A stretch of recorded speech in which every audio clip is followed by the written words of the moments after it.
Hii ni Skyward Television. Jina langu ni Emmanuel Paul. Nimekuandalia makala fupi inayoangazia juu ya bei ya mafuta kushuka duniani, ambako katika wiki chache zilizopita ulimwengu ulishuhudia mitikisiko wa kidunia kwa uchumi kufuatia kuanza kwa mapigano kati ya Irani na Israeli mwishoni mwa mwezi Februari. Hata hivyo, leo Machi 25, 2026, soko la nishati limeonyesha ishara ya kupumua baada ya bei ya mafuta ghafi kuanza kushuka duniani kote. Baada ya kukaa kwenye kilele cha juu kwa wiki kadhaa, bei ya mafuta ya Brent imeshuka kwa takriban 6% na kufikia dola 98.41 kwa pipa.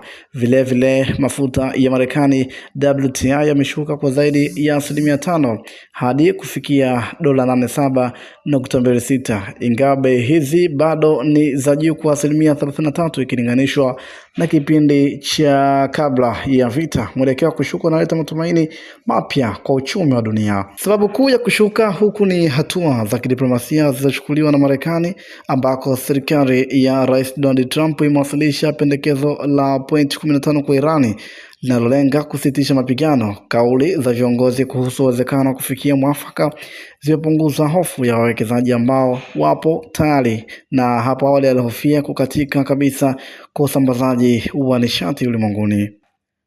Ripoti za hivi punde zimeonyesha kwamba Irani imeanza kuruhusu baadhi ya meli za mafuta kupita katika mlango bahari wa Hormuz.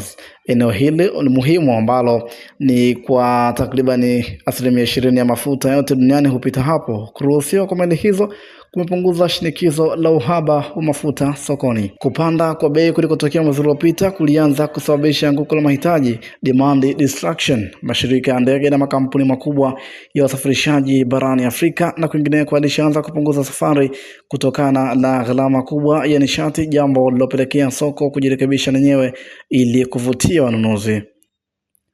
Licha ya ukweli hii, hali bado ni tete. Vyombo vya habari nchini Iran vimesisitiza kwamba nchi hiyo bado haijafiki kikamilifu mpango wa kusitisha mapigano, jambo ambalo linaweza kusababisha bei kupanda tena endapo hali usalama itaendelea kuzorota.